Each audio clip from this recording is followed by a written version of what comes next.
نستعينه ونستغفره ونؤمن به ونتوكل عليه ونعوذ بالله من شرور أنفسنا ومن سيئات أعمالنا من يهده الله فلا مضل له ومن يضلل فلا هادي له ونشهد أن لا إله إلا الله وحده لا شريك له ونشهد أن سيدنا ونبينا مولانا محمدا عبده ورسوله أما بعد فقد قال الله جل سبحانه وتعالى في القرآن الكريم والفرقان المجيد إن الله وملائكته يصلون على النبي يا أيها الذين آمنوا صلوا عليه وسلموا تسليما اللهم صل على سيدنا محمد وعلى آل سيدنا محمد وبارك وسلم رب اشرح لي صدري ويسر لي أمري واحلل عقدة من لساني يفقهوا قولي நிறைந்த நல்வாழ்வை நித்தமும் நல்கிக் கொண்டிருக்கும் வல்லோன் அல்லாஹ் ஒருவனுக்கே புகழ் அனைத்தும் உண்டாகுக.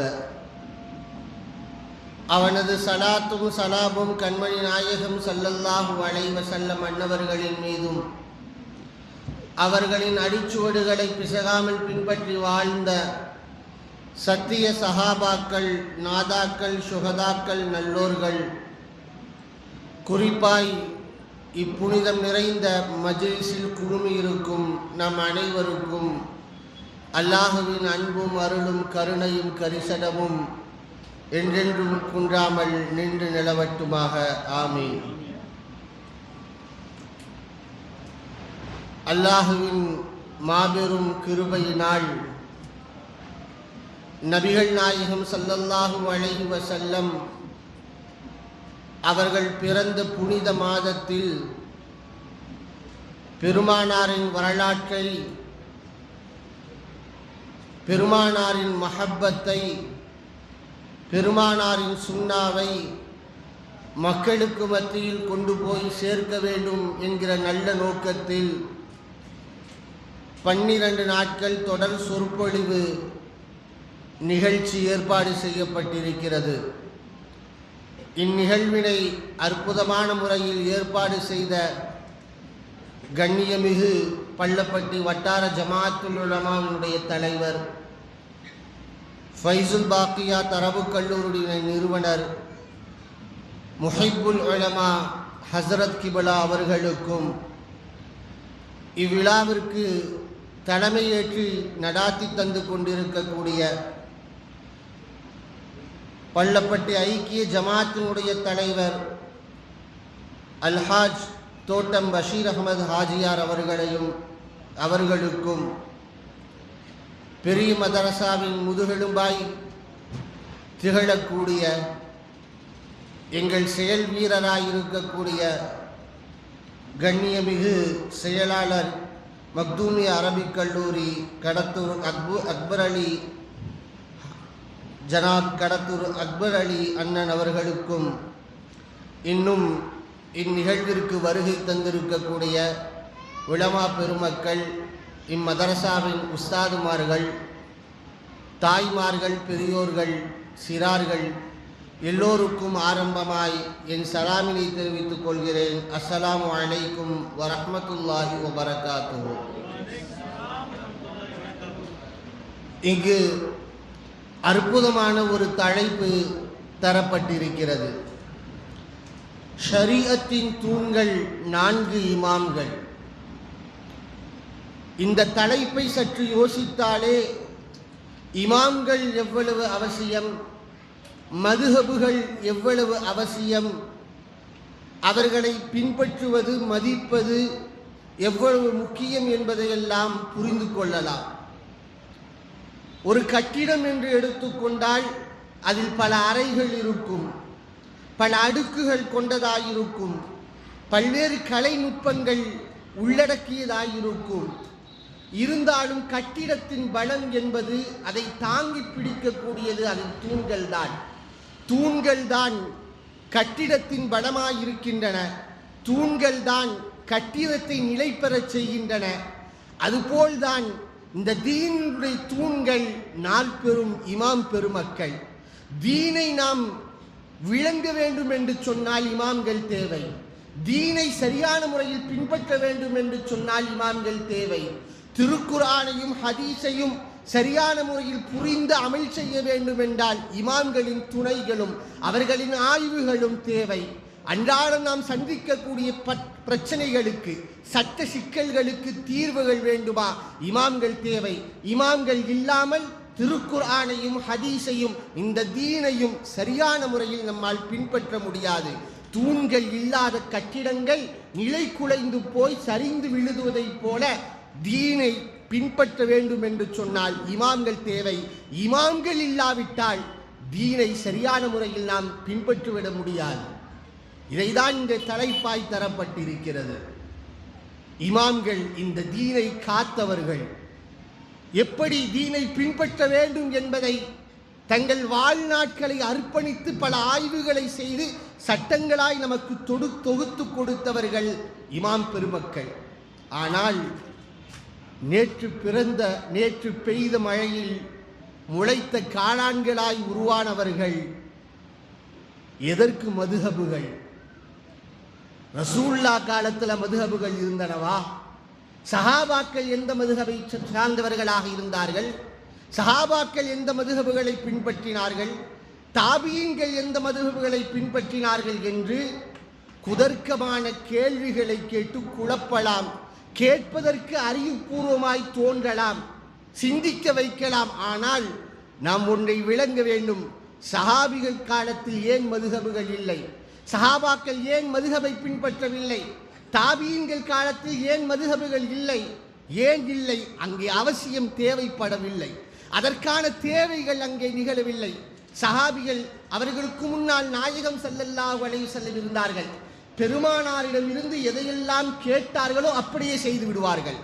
நாயகம் எதையெல்லாம் செய்ய கண்டார்களோ அப்படியே செய்து விடுவார்கள். சஹாபிகள் பெருமானாரை பார்த்து செய்த சஹாபிகள், அதை பார்க்கக்கூடிய தாபியீன்கள் அப்படியே செய்வார்கள். சஹாபிகள் எதையெல்லாம் செய்தார்களோ, பெருமானார் சொன்னார்கள் என்று சஹாபிகள் எதையெல்லாம் செய்தார்களோ கேள்வி கணக்கின்றி அப்படியே செய்தார்கள் தாபியீன்கள். மதுஹபுகள் தேவைப்படல.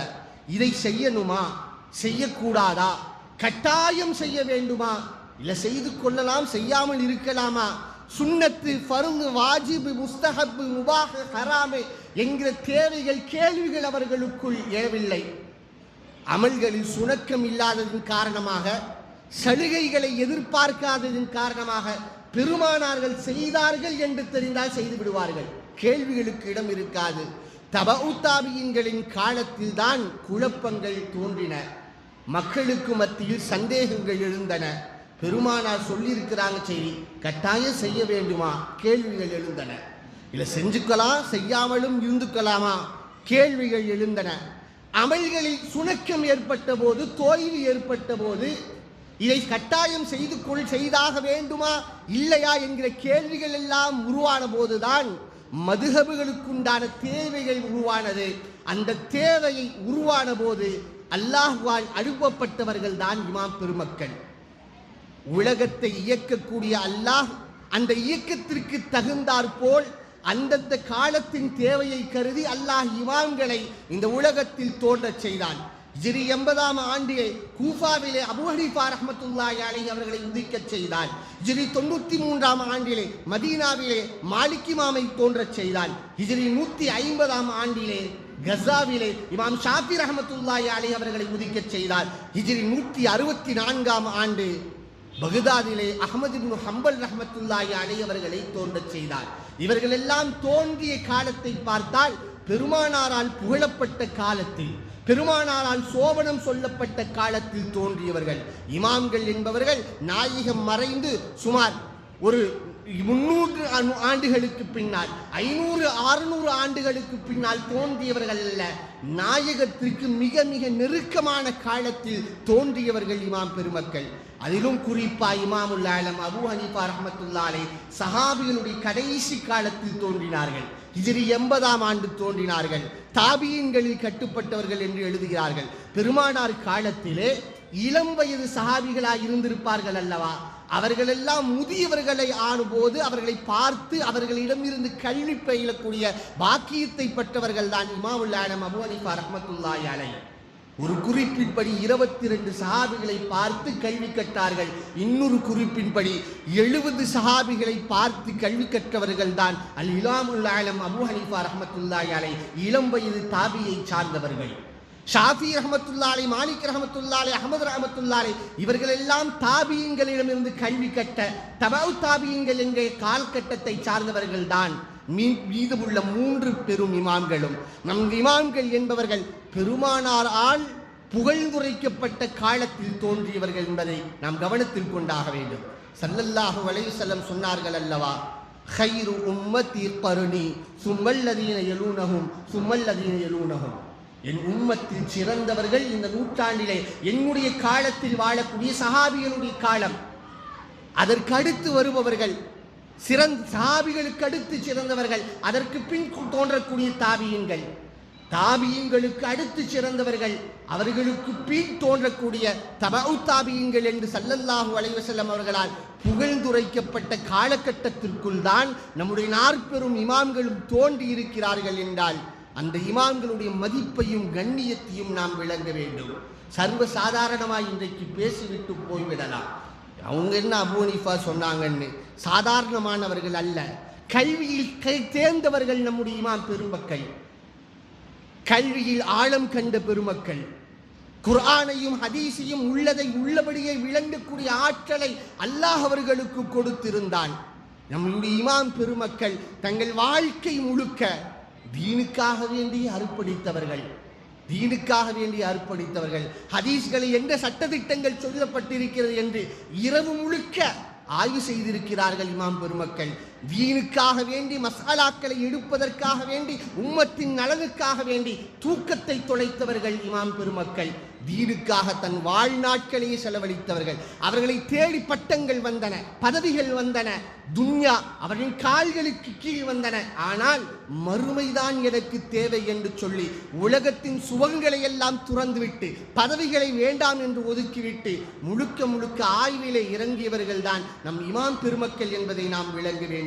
அவர்களுடைய மதிப்பு சாதாரணமானது அல்ல, அவர்கள் சாதாரணமானவர்கள் அல்ல. அல்லாஹுவால் தேர்வு செய்யப்பட்டு இந்த உம்மத்தின் நலனுக்காக வேண்டி நம்மிடத்திலே அனுப்பப்பட்டவர்கள் தான் இமாம் பெருமக்கள். ஹலீஃபா ஹாரூன் ரஷீத் பாதுஷாவுடைய காலத்தில் ஒரு மனிதர் தூக்கு மேடையில் நிறுத்தப்பட்டிருக்கிறார்.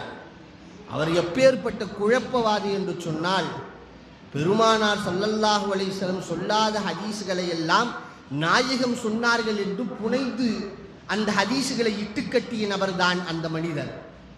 அவர் தூக்கு மேடையில் நிறுத்தப்பட்டிருக்கும் போது தூக்கிலிடப்படுவதற்கு முன்பாய் அவர் பேசுகிறார். ஆயிரக்கணக்கான ஹதீஸுகளை நாயகம் சொல்லாததை பெருமானார் சொன்னார் என்று நான் புனைந்து பேசியிருக்கிறேன். என்ன தூக்கில போட்டுட்டீங்கன்னா எப்படி கண்டுபிடிப்பீங்க? நான் எதை பிரித்தேன் என்று எப்படி உங்களுக்கு தெரியும் என்று கேட்டபோது கொஞ்சம் கூட தயக்கம் இல்லாமல் ஹாரூன் ரஷீத் பாதுஷா ரஹ்மத்துல்லாஹி அலைஹி சொன்னாங்கள், அல்லாஹ்வின் விரோதியே, எங்களிடத்தில் இமாம் ஷாஃபி இருக்கிறார்கள், எங்களிடத்தில் இமாம் மாலிக் இருக்கிறார்கள், எங்களிடத்தில் இமாம் இப்னு முபாரக் ரஹ்மத்துல்லாஹி அலைஹி இருக்கிறார்கள், எங்களிடத்தில் அபூ யூசுப் இருக்கிறார்கள். அவர்கள் சாதாரணமானவர்கள் அல்ல. நீ வேண்டுமென்றால் எத்தனை எத்தனை ஆயிரம் ஹதீஸுகளையும் புனைந்து பேசியிருக்கலாம், ஆனால் அவர்களிடமிருந்து ஒரு ஹதீஸ் கூட தப்பிவிடாது. ஒவ்வொரு ஹதீஸையும் சல்லடை போட்டு சலித்து அதில் இல்லாத பொய்யான வார்த்தைகளை பிரித்து எடுத்து இந்த உலகத்தில் உண்மையான ஹதீஸ்கள் இருந்ததை தூக்கி எறியக்கூடிய ஆற்றலை அல்லாஹ் அவர்களுக்கு கொடுத்திருக்கிறான். அவங்க இருக்கிறாங்க, அதை நாங்கள் பார்த்து கொள்கிறோம் என்று சொல்லி அந்த குழப்பவாதியை தூக்கிவிட்டார்கள் என்று நாம் வரலாற்றிலே பார்க்கிறோம். அன்றைக்கு வாழ்ந்த மன்னர்கள் இமாம்களுடைய மகத்துவத்தையும் கண்ணியத்தையும் அவர்களின் தேவையும் அறிந்திருந்தார்கள். இவங்க இல்லைன்னா நம்ம ஹதீஸை பின்பற்ற முடியாது, இவங்க இல்லைன்னா குர்ஆனை பின்பற்ற முடியாதுன்னு சொல்லி அன்றிருந்தவர்கள் விளங்கியிருந்தார்கள். மன்னர்களாக இருந்தவர்கள் கூட நம் இமாம் பெருமக்களுக்கு அல்லாஹ் கொடுத்திருந்த அறிவாற்றல் என்பது சாதாரணமானதல்ல, புத்தி கூர்மை என்பது சாதாரணமானதல்ல. சிறு வயதிலே இருப்பார்கள், ஆனால் பெரியோர்களை எல்லாம் வாயடிக்க செய்யக்கூடிய அறிவாற்றலை அல்லாஹ் கொடுத்திருந்தார். கூஃபா நகரம் கடை வீதியிலே ஒரு மேடை அமைக்கப்பட்டிருக்கிறது. மேடையிலே ஒருவன் நின்று கொண்டு நாத்திகவாதி வருவோர் போவோரை எல்லாம் முன்பிழிக்கின்றான். 3 கேள்விகளை கேட்பேன், யாராவது எனக்கு பதில் சொல்ல முடியுமா, திராணி இருக்கிறதா என்று சவால் விட்டு பேசிக் கொண்டிருக்கிறான். பெரும் பெரும் மேதைகளாய் அறிஞர்களாய் இருந்தவர்கள் எல்லாம் அவனை கடந்து செல்ல முடியவில்லை. அவன் சவாலுக்கு போய் தோற்று போனார்கள். என்ன செய்வது என்று மக்கள் எல்லாம் சூழ்ந்து போய் பார்த்து கொண்டிருக்க, அப்பொழுதுதான் ஒரு சிறுவர் அந்த இடத்துக்கு வரார். அந்த நாத்திகவாதியை பார்த்து தைரியமாய் சொன்னார் அந்த சிறுவர், உன் 3 கேள்விக்கு நான் பதில் சொல்றேன் கேளுண்டார். மக்களுக்கெல்லாம் ஆச்சரியம். பெரும் பெரும் மேதைகள் அவன் சவாலில் தோற்று போய்விட்டார்கள், இந்த சின்ன சிறுவர் என்ன செய்துவிடப் போகிறார் என்று. சரி, நான் கேட்கிறேன் என்று முதல் கேள்வியை அவன் கேட்டான். இறைவன் இந்த நேரத்தில் என்ன செய்து கொண்டிருக்கிறான்? இறைவன் இருக்கிறாய் என்று சொல்கிறாயே, இறைவன் இப்பொழுது என்ன செய்து கொண்டிருக்கிறான்? நாத்திகவாதி கேட்டான். அந்த சிறுவர் சொன்னாரு, முதல்ல நீ மேடையிலிருந்து கீழே இறங்கு, நான் மேடையில் மீது ஏறுகிறேன். காரணம், கேள்வி கேட்பவன் நீ, பதில் சொல்பவன் நான். கேள்வி கேட்பவரை விட பதில் சொல்பவர் தான் அந்தஸ்தில் உயர்ந்தவர். எனவே நாம் மேலே ஏற, நீ கீழே இறங்கினோடே ஒத்துக்கொண்டு நாத்திகவாதி கீழே இறங்கினான். அந்த சிறுவர் மேடையின் மீது ஏறி நின்றார். இப்பொழுது மீண்டும் அவன் கேட்டான், இறைவன் இப்பொழுது என்ன செய்து கொண்டிருக்கிறான்? அந்த சிறுவர் சொன்னார் அழகாய், இறைவன் இப்பொழுது அவனை நம்பாத ஒரு நாத்திகவாதியை, அவனுடைய தரத்தை அந்தஸ்தை கீழே இறக்கிவிட்டு அவனை நம்பிக்கை கொண்டிருக்கக்கூடிய ஏகத்துவத்தை கல்வியில் சுமந்த ஒரு சின்னஞ்சிறு சிறுவனுடைய அந்தஸ்தை உயர்த்திவிட்டான் என்று சொன்னதும் வாயடித்து போனான் நாத்திகவாதி. 2வது கேள்வியை கேட்டான். சரி, 2வது கேள்வி கேளுனோனே அவன் கேட்டான், இறைவனுக்கு முந்தியது எது? ஒவ்வொன்றுக்கும் முன்னால் ஒன்று இருப்பதை போல் இறைவனுக்கு முந்தியது எது என்று கேட்டான். சிறுவர் திரும்ப கேட்டாரு, 1 2 3 உனக்கு தெரியுமா? எண்கள் தெரியுமா? தெரியும். 9க்கு முன்னால் என்ன 8, 8க்கு முன்னால் என்ன 7, 7க்கு முன்னால் என்ன 6, அப்படியே தொடர்ந்து கேட்டுக்கொண்டு வந்தவர் 1க்கு முன்னால் என்ன என்று கேட்க, 1க்கு முன்னால் மதிப்புள்ள எண்கள் என்று எதுவும் இல்லை, கூட்டக்கூடிய எண்கள் என்று எதுவும் இல்லை. உடனே அவன் வாயடைத்து போனான். சொன்னார் சிறுவர், எண்கள் என்பவர் படைக்கப்பட்டவைகள், மஹ்லூக்காத், படைக்கப்பட்டவைகள். படைக்கப்பட்டவைகளுக்கு அதற்கு முந்தி என்று ஒன்று இல்லை என்றால், இறைவன் என்பவன் படைப்பவன், ஹாலிக், அவனுக்கு முந்தி என்பது எப்படி இருக்க முடியும்? இல்லாமல் இருப்பது ஆச்சரியம் இல்லையே என்று கேட்டதும் அவன் வாயடைத்து போனான். கடைசி கேள்விக்கும் பதில் சொல்லிட்டா என்ன ஆயிருமோ நினைச்சு தயங்கி தயங்கி அவன் கேட்டான். கடைசி கேள்வி அந்த சிறுவனை பார்த்து, இறைவன் அவனுடைய முகம் எந்த திசையை நோக்கி இருக்கிறது என்று கேட்டான். சிறுவர் உடனே சொன்னாரு, போய் ஒரு மெழுகுவத்தி எடுத்துட்டு வான். எடுத்து வரப்பட்டது. தீபத்தை ஏற்றுங்கள் என்றார். தீபம் ஏற்றப்பட்டது. இப்பொழுது கேட்டார், இந்த தீபத்தின் ஒளி எந்த திசையில் இருக்கிறது? ஒரு மெழுகுவத்தி ஏற்றணும்னு சொன்னால் அந்த ஒளி எல்லா பக்கமும் பரவிதான் இருக்கும், குறிப்பிட்ட திசையை நோக்கி இருக்காது, குறிப்பிட்ட இடத்திற்கு மட்டும் ஒளி வராது, எல்லா புறங்களும் பரவி நிற்கும். ஒளி எந்த திசையை நோக்கி இருக்கிறது கேட்டார். எல்லா பக்கமும் பரவி இருக்கிறது. இறைவன் ஒளிக்கு ஒப்பானவன், அவன் முகம் எல்லா புறங்களிலும் வியாபித்து நிற்கும் என்று சொன்னதும் அவன் வாயடித்து தோற்று போய் மண்ணை கவ்வினான் என்று வரலாறு. அந்த சிறுவர்தான் கூஃபாவிலே பிறந்த அபூ ஹனீஃபா ரஹ்மத்துல்லாஹி அலைஹி அவர்கள். சின்னஞ்சிறு சிறுவராக இருந்த போதே மிகப்பெரிய நாத்திகவாதியாய் அறியப்பட்டவர்களையும் கூட அந்த இமாமால் தோற்கடிக்க முடியக்கூடிய அளவிற்கு அல்லாஹ் ஞானத்தை, கல்வி ஆற்றலை கொடுத்திருந்தான். இமாமுனா ஷாஃபி ரஹ்மத்துல்லாஹி அலைஹி அவர்களுடைய அபாரமான நினைவாற்றல், மனதசக்தி எப்பேற்பட்டதாக இருந்தது என்பதை புரிய வேண்டும். இமாம் ஷாஃபி ரஹ்மத்துல்லாஹி அலைஹி 8 வயதாக இருக்கும் போது 30 ஜுஸூக்களையும் மனப்பாடம் செய்து முடித்து விட்டார்கள். 10 வயது ஆகிற போது இமாம் மாலிக் ரஹ்மத்துல்லாஹி அலைஹி எழுதிய முஅத்தாவை மனப்பாடம் செய்து விட்டார்கள். 1700க்கும் மேற்பட்ட ஹதீஸுகளை கொண்டதுதான் முஅத்தா என்கிற கிதாபு. அதிலே அறிவிப்பாளர்கள் இருக்கும், அறிவிப்பாளரின் தொடர் வரிசையில் இருக்கும். இன்னாருக்கு அறிவித்தார், இன்னாருக்கு அறிவித்தார், நாயகம் அறிவித்தார்கள் என்கிற ஒட்டுமொத்த தொடர் வரிசையோடு அந்த நபிமொழிகளை எல்லாம் மனப்பாடம் செய்து முடித்தார்கள். எத்தனை நாட்களில்? வரலாறுகள் எழுதுகிறார்கள் 9 நாட்களும் முடிச்சாங்களாம். நாம் 9 நாள் ஆனாலும் ஓதி முடிக்க முடியாது. ஆனால் அவர்கள் 9 நாட்களில் முஅத்தா மாலிக்கை மனனம் செய்து முடித்தார்கள் என்று எழுதுகிறார்கள். முஅத்தா மாலிக்கை 10 வயதில் முடித்தார்கள். 17 வயதாகிற போது அவருடைய உஸ்தாத் முஹம்மது இப்னு ஹாலித் ஜன்ஜி கூப்பிட்டு சொன்னார்கள் ஷாஃபிஐ, யா அபா அப்துல்லா, அபா அப்துல்லாஹி வல்லாஹி ஆனலக அன் துஃப்திய அஃப்தி அல் ஆன் ஆனலக அன் துஃப்திய. ஷாஃபியே, இப்பொழுது நீங்கள் மார்க்க தீர்ப்பு கொடுக்கக்கூடிய நேரம் வந்துவிட்டது. அதற்குண்டான தகுதியும் தராதரமும் உங்களுக்கு வந்துட்டது. நீங்க முஃப்தி ஆயிருங்கண்டாங்க 17 வயசுல. ஆனால் இமாம் ஷாஃபி ரஹ்மத்துல்லாஹி அலைஹி அவருடைய உள்ளத்தில் ரொம்ப நாள ஒரு ஆசை, மதீனாவில் இருக்கக்கூடிய மாமேதை மாலிக் ரஹ்மத்துல்லாஹி இடத்தில் இருந்து கல்வியை கற்க வேண்டும் என்கிற ஆசை இருந்தது ஷாஃபி ரஹ்மத்துல்லாஹிட்ட. தன் உஸ்தாதிடத்தில் அனுமதி வாங்கிட்டு தன் வீட்டுக்கு போய் தாயாரிடத்தில் சொன்னார்கள், நான் மதீனா சென்று மாலிக் இடத்திலே ஹதீஸ் கலையை கற்கப் போகிறேன், அனுமதி தாருங்கள் தாயே என்று வேண்டி நின்றார்கள். தாயார் அழுதார்கள் தாயார். ஏன்னா இன்றைக்கு மக்கா டு மதீனா என்பது 400 கிலோமீட்டர். இன்றைக்கு கடப்பது இலகுவாக இருக்கலாம், அதிவிரைவு பேருந்துகளில் கடந்து விடலாம், விரைவான வாகனங்களில் கடந்து விடலாம். ஆனால் அன்னைக்கு போகணும்னா குதிரைகளிலோ கழுதைகளிலோ ஒட்டகங்களிலோ போகணும். சுமார் 2 வாரங்கள் பிடிக்கும் என்கிறார்கள் குறைந்தபட்சம். இமாம் ஷாஃபி ரஹ்மத்துல்லாஹி அலைஹி அவர்கள் ஒரு அனாதை, ஏழ்மையில் வாடியவர்கள்.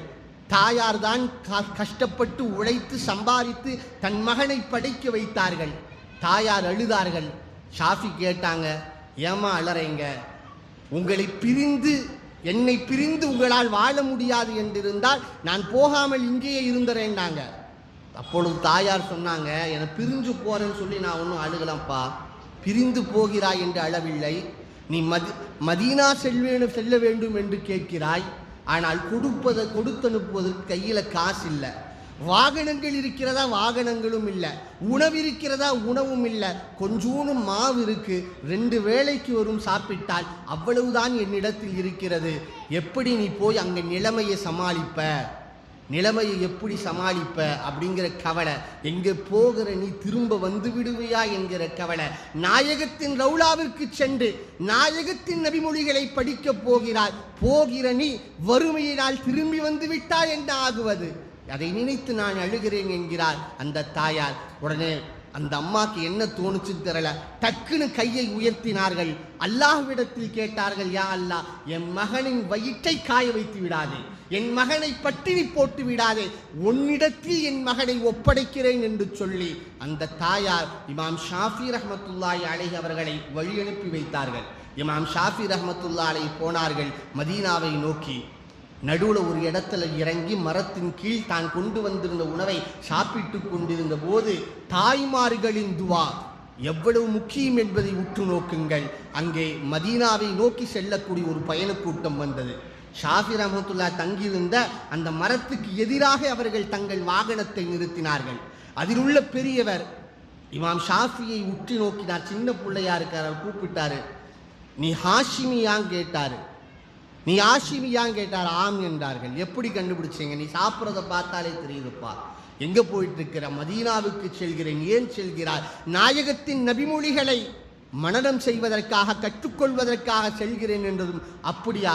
இப்பொழுது மதீனா போற வரைக்கும் விருந்தாளினி, எங்களுடைய விருந்தாளினி, வாகனத்தை தருகிறோம், உண்டுவதற்கு உணவு தருகிறோம், எங்களோடு வந்தால் போதும் என்று அந்த பெரியவர் தங்களோடு அழைத்து கொண்டு போனார்கள். இமாம் ஷாஃபி ரஹ்மத்துல்லாஹி அலைஹி சொல்கிறார்கள், 16 நாட்கள் ஆனன, நான் கடைசி 8 நாட்களில் மட்டும் 16 முறை திருக்குர்ஆனை ஓதி முடித்தேன் என்கிறார்கள். இமாம் ஷாஃபி ரஹ்மத்துல்லாஹி அலைஹி மதீனாவுக்கு போனதும் பெருமானார் ஸல்லல்லாஹு அலைஹி வஸல்லம் அவர்களை ஜியாரத் செய்து முடித்துவிட்டு இமாம் மாலிக் ரஹ்மத்துல்லாஹி அலைஹி போய் சந்தித்து தன்னை அறிமுகம் செய்து கொண்டு அவர்கள் இமாம் மாலிக் இமாமுடைய தரிசில் போய் அமர்ந்துடுறாங்க.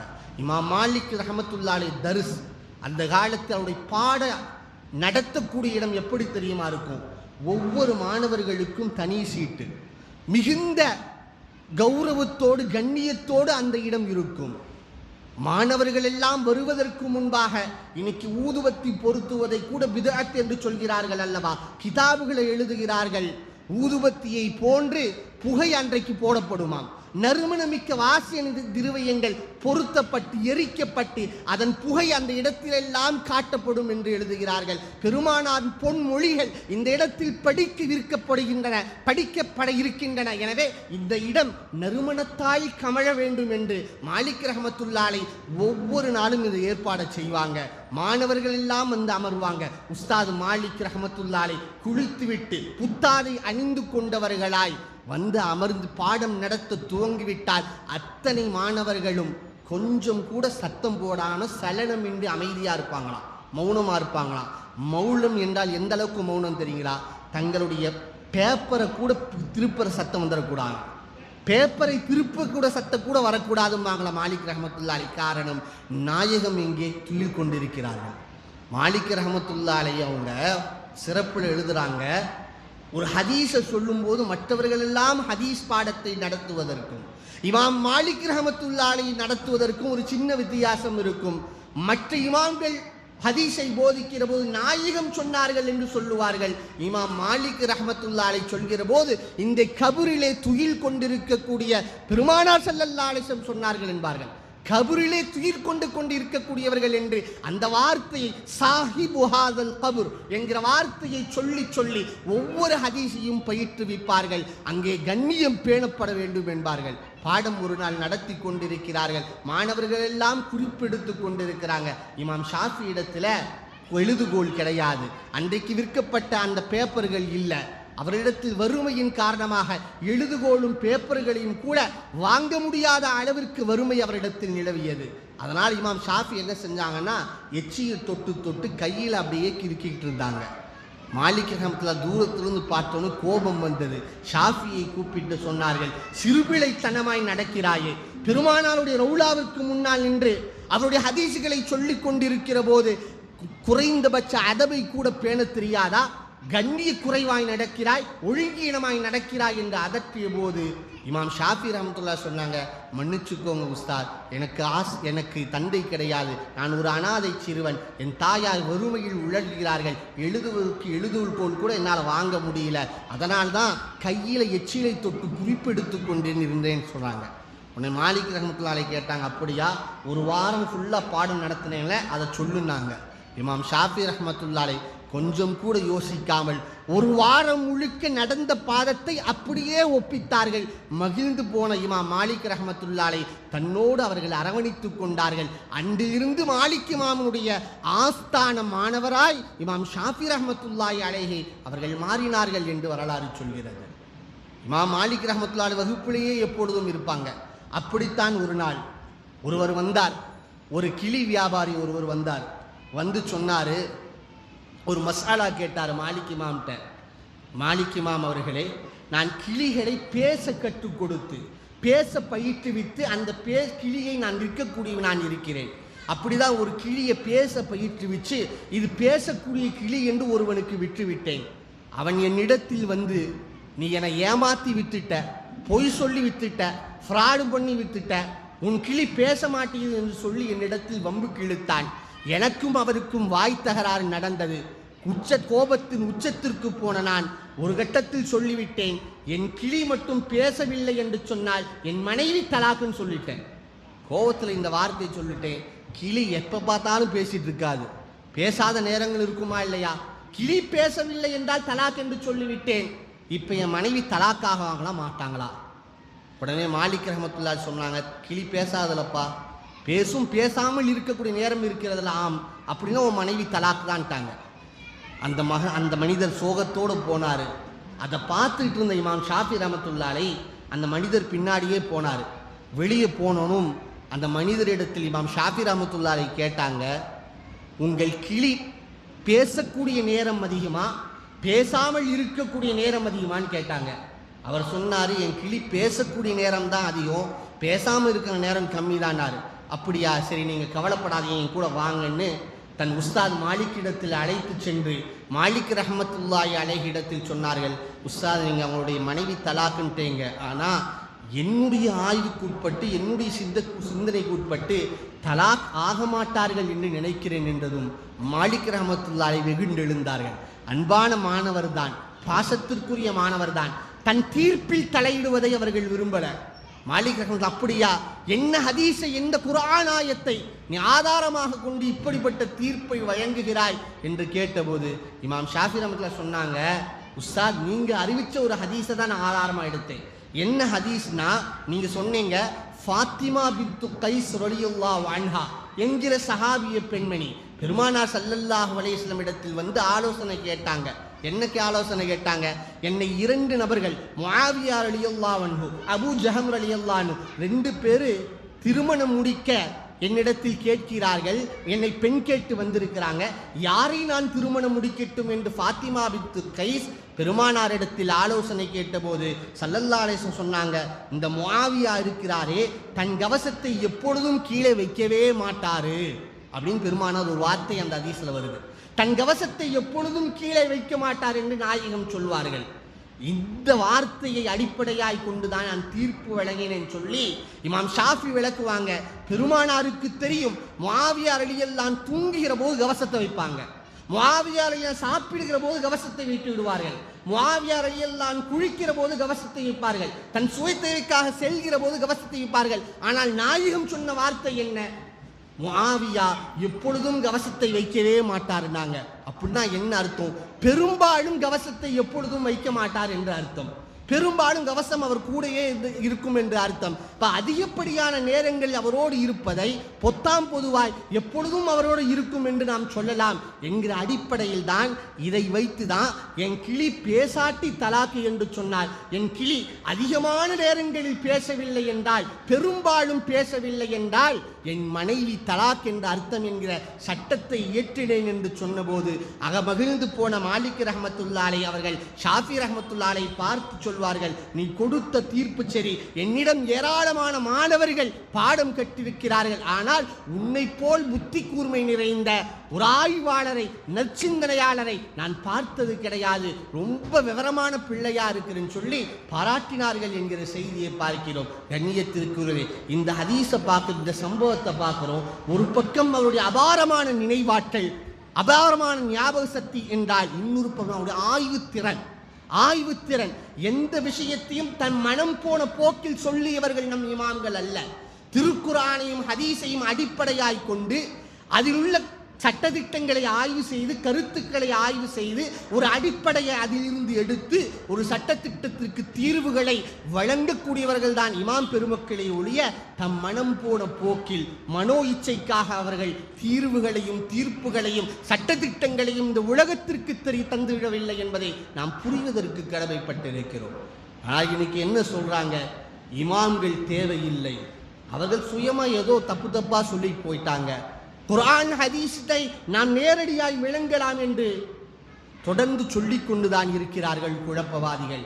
குர்ஆனையும் ஹதீஸையும் நேரடியாய் நம்மால் விளங்க முடியும், இமாம்கள் தேவையில்லை என்றார்கள் ஆரம்பத்தில்.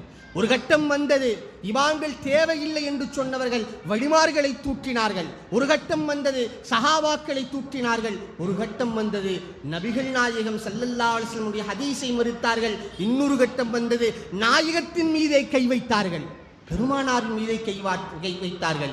இமாம்களை யாரெல்லாம் தூற்றினார்களோ பெருமானாரை எப்படி பார்த்தார்கள் என்று உங்கள் கவனத்துக்கு கொண்டு வரேன். அவங்க கிதாபுல அவங்களுடைய குப்பை நூல்களில் எழுதினார்கள், நபி ஸல்லல்லாஹு அலைஹி வஸல்லமுக்கு ஷிர்க் என்றால் என்னவென்று தெரியாமல் இருந்தார்கள் என்று.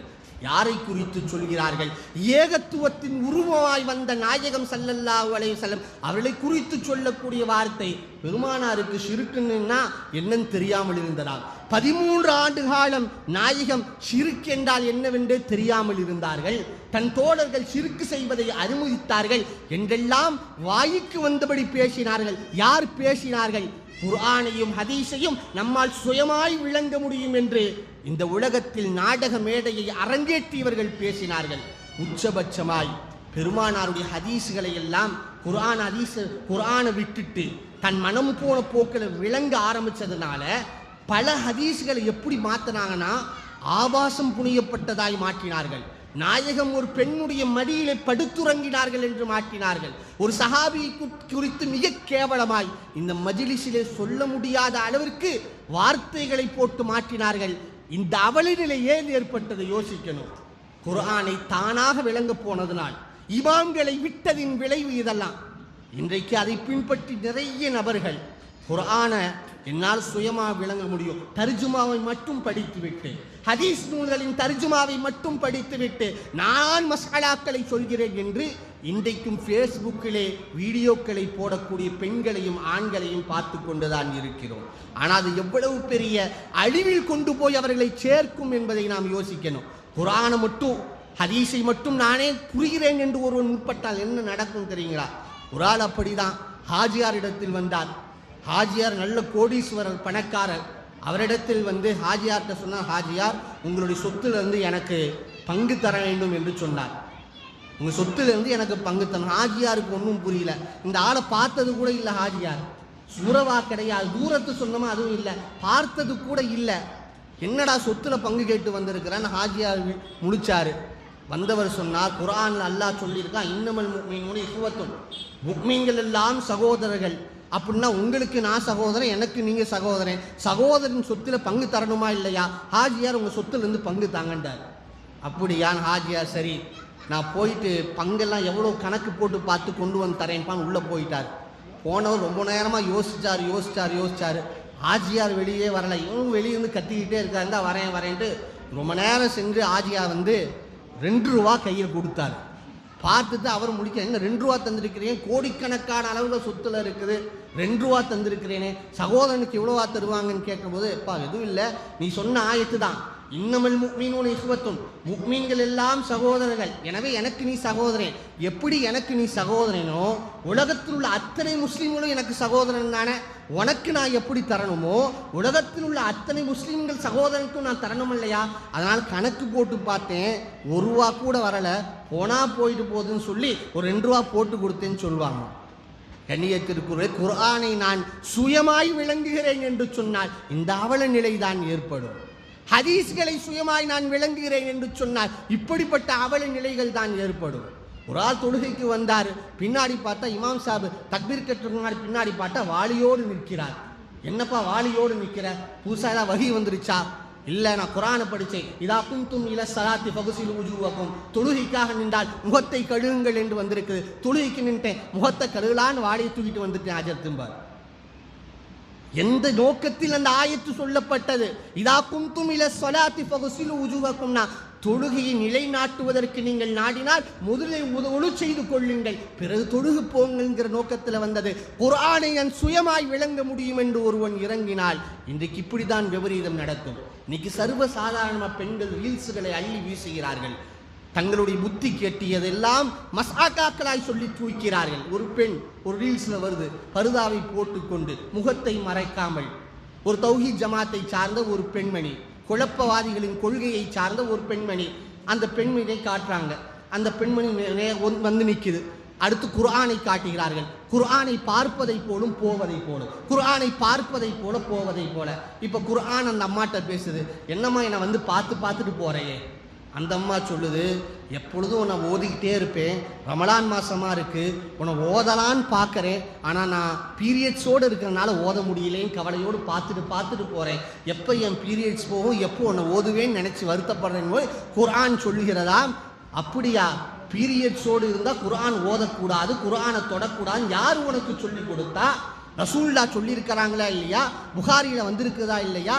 இமாம் ஆயிஷா அம்மாட்ட ரசூல்லா சொன்னாங்க, ஹஜ்ஜு காலத்தில் ஹஜ்ஜுடைய நிலையில் இருக்கும்போது ஆயிஷா அம்மா தனக்கு மாதவிடாய் வந்து விட்டது என்று அழுது கொண்டிருந்த போது ரசூலுல்லாஹி ஸல்லல்லாஹு அலைஹி வஸல்லம் சொன்னாங்க, நீ தவாப் செய்யாத, தொழுகாத, மற்றபடி எல்லாத்தையும் செய்யி அப்படின்னு ரசூலுல்லாஹ் சொல்லியிருக்கிறாங்களா இல்லையா? அப்போ எல்லாத்தையும் செய்யலான்னா குர்ஆன் ஓதலாம் தான் அர்த்தம். அப்போ குர்ஆன் பீரியட்ஸ் டைமில் ஓதக்கூடாதுன்னு யார் சொன்னா? ரசூலுல்லாஹ்வே ஓதலாம்ல சொல்லிட்டாங்க அப்படின்னு இந்த அம்மா வீடியோ போடுது. குர்ஆனையும் ஹதீஸையும் சரியான முறையில், தனிப்பட்ட முறையில், என்னுடைய சிந்தனையை கொண்டு, என்னுடைய அறிவை கொண்டு நான் விளங்குவேன் என்று முற்பட்டால் இதுதான். பீரியட்ஸ் டைமில் கூட ஓதலாம், பீரியட்ஸ் டைமில் கூட அந்த புனிதம் நிறைந்த வார்த்தைகளை சுமந்திருக்கக்கூடிய அல் குர்ஆனை கையில் தொடலாம் என்று சொல்ல துடித்து விடுவார்கள். அன்பிற்குரியவருடைய விளக்கம் என்ன? நபிகள் நாயகம் ஸல்லல்லாஹு அலைஹி வஸல்லம் அவர்கள் சொன்ன செய்தி திருமதியிலே பதிவு செய்யப்பட்டிருக்கிறது. லா தக்ரஉல் ஹாயிலு வலல் ஜுனுபு ஷைஅன் மினல் குர்ஆன். திருமதியிலும் இப்னு மாஜாவிலும் இந்த ஹதீஸ் பதிவு செய்யப்படுகிறது. குளிப்பு கடமையானவர்கள், மாதவிடாய் வந்த பெண்மணிகள் குர்ஆனிலிருந்து ஒரு வஸ்துவை கூட, ஒரு ஆயத்தை கூட ஓதிவிடக்கூடாது. பெருமானார் ஸல்லல்லாஹு அலைஹி வஸல்லம் சொன்ன வார்த்தைகள். இந்த ஹதீஸை அடிப்படையாக வைத்துதான் இமாம்கள் சொல்றாங்க, ஹைல் வந்த பெண்கள் திருக்குர்ஆனை ஓதக்கூடாது என்று, தொடுவது அதைவிட குற்றம், ஓதுவது கூட கூடாது என்று இமாம்கள் நமக்கு சட்டத்தை வகுத்து வைத்திருக்கிறார்கள். சரி, அப்ப அந்த ஹதீஸ் என்னங்க, அந்த ஹதீஸுடைய விளக்கம் என்ன, அதையும் இமாம்கள் தெளிவுபடுத்துகிறார்கள். ஹஜ்ஜுடைய காலத்தில் பெருமானாரும் ஆயிஷா அம்மையாரும் ஹஜ்ஜுக்காக மக்காவுக்கு போயிருக்கிறாங்க. ஆயிஷா அம்மா அழுது கொண்டு இருக்கிறார்கள். பெருமானார் ஸல்லல்லாஹு அலைஹி வஸல்லம் வந்து ஆயிஷா அம்மாட்ட ஏன் அழுகிறேன்னு கேட்குறாங்க. ஹஜ்ஜு செய்ய முடியாதுன்னு நினைச்ச அழறேன், இந்த ஆண்டு என்னால் ஹஜ்ஜை நிறைவேற்ற முடியாது நாயகமே, எனவே அழுகிறேன் என்றார்கள் அம்மா ஆயிஷா. பெருமானார் ஸல்லல்லாஹு அலைஹி வஸல்லம் சொன்னாங்க, ஏன் மாதவிடாய் வந்து விட்டதா? ஆம் என்றார்கள் ஆயிஷா அம்மா. அடுத்து நபி ஸல்லல்லாஹு அலைஹி வஸல்லம் ஆயிஷா அம்மாவை பார்த்து சொன்னார்கள், ஃபஃஅலி மா யஃஅலுல் ஹாஜ் கைர அல்லா ததூஃபி பில் பைத்தி ஹத்தா தத்ஹரி. ஹாஜிகள் செய்யக்கூடிய எல்லா அமல்களையும், ஹஜ்ஜுக்கான எல்லா அமல்களையும் நீ செய்யலாம், காபாவை தவாஃப் வருவதை தவிர்த்து என்று அன்னை ஆயிஷா அவர்களுக்கு சொன்னார்கள். இமாம்கள் விளக்கம் தருகிறார்கள், நபி ஸல்லல்லாஹு அலைஹி வஸல்லம் எந்த நேரத்தில் இது சொன்னாங்க? ஹஜ்ஜினுடைய காலத்தில் ஹஜ்ஜு செய்ய முடியாது என்று கவலையில் ஆழ்ந்திருந்த அன்னை ஆயிஷாவிற்கு பெருமானார் சொல்கிறார்கள். என்ன அர்த்தம்? ஹஜ்ஜுக்குண்டான அமல்கள் என்ன இருக்குது?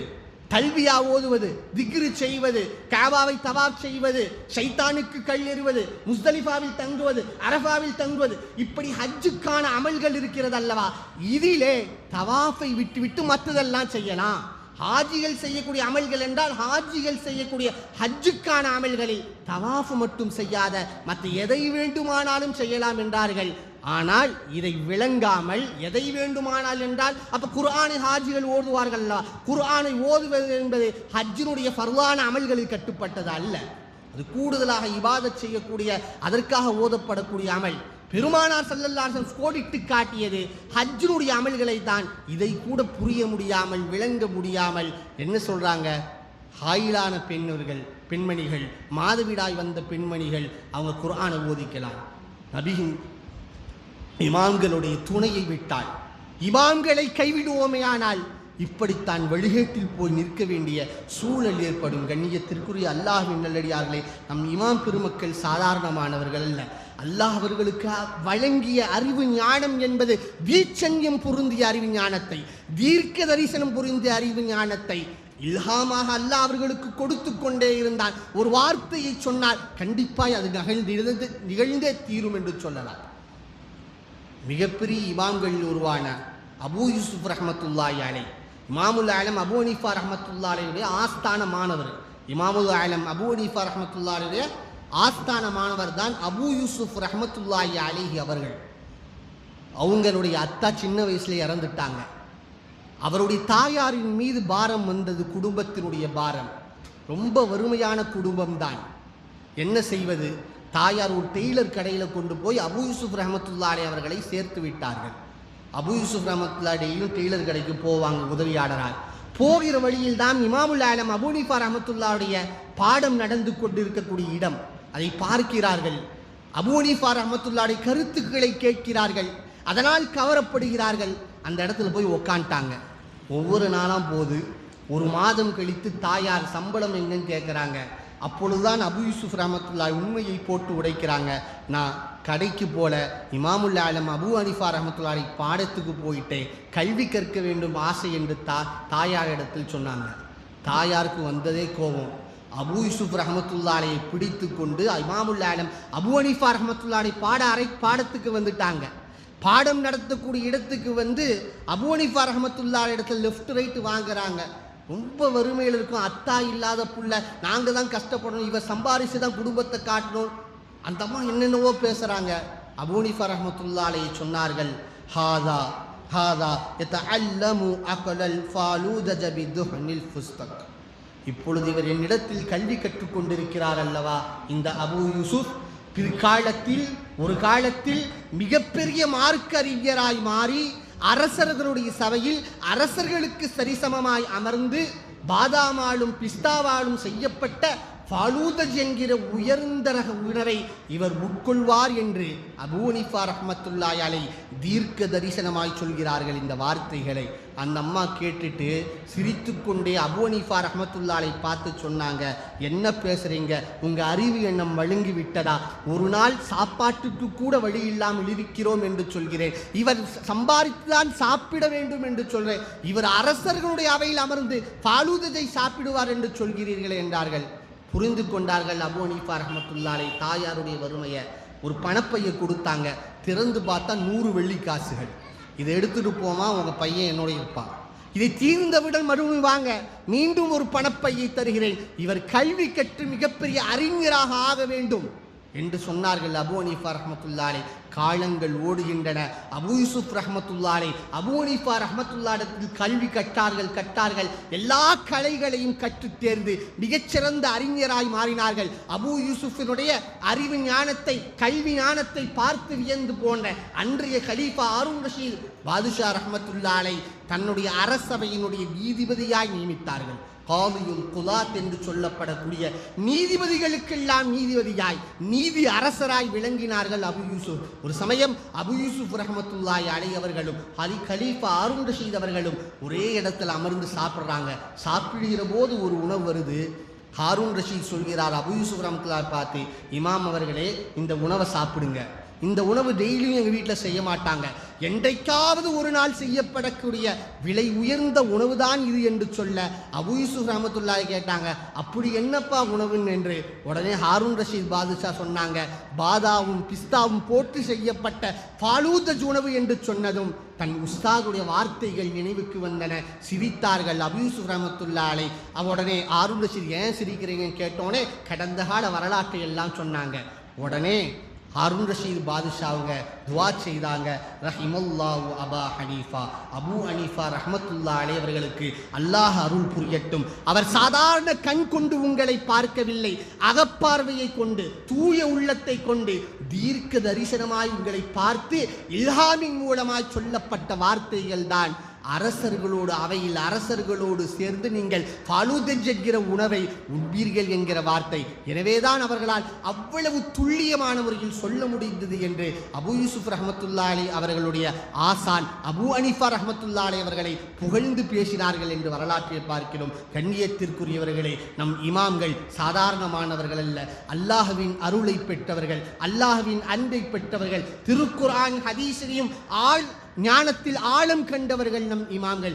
அவர்களை விட்டோம் என்று சொன்னால் திருக்குர்ஆனை விளங்க முடியாது, ஹதீஸ்களை விளங்க முடியாது.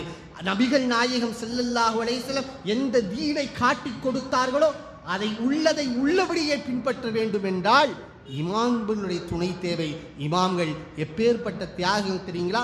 ஒரே ஒரு வார்த்தையை சொல்லி முடிக்கிறேன். அபூ அஹ்மத் இப்னு ஹம்பல் ரஹ்மத்துல்லாஹி அலைஹி அவங்க சொன்ன வார்த்தை, தனக்கு மிகப்பெரிய துன்பங்கள் எல்லாம் நிகழ்த்தப்பட்ட போது அந்த வறுமையிலும் அந்த மிகப்பெரிய துன்பத்திலும் கூட அவங்க சொன்னாங்க, ஏன் இவ்வளோ கஷ்டப்படுறீங்க, உங்கள் அசத்திய கொள்கையில் போயிட வேண்டியதான, சத்தியத்தை விட்டு கொடுத்துட வேண்டியதான்னு சொன்ன போது அபூ அஹ்மத் இப்னு ஹம்பல் ரஹ்மத்துல்லாஹி சொன்னாங்க, சத்தியத்தை குழி தோண்டி புதைத்து நான் உயிர் வாழ்வதை விட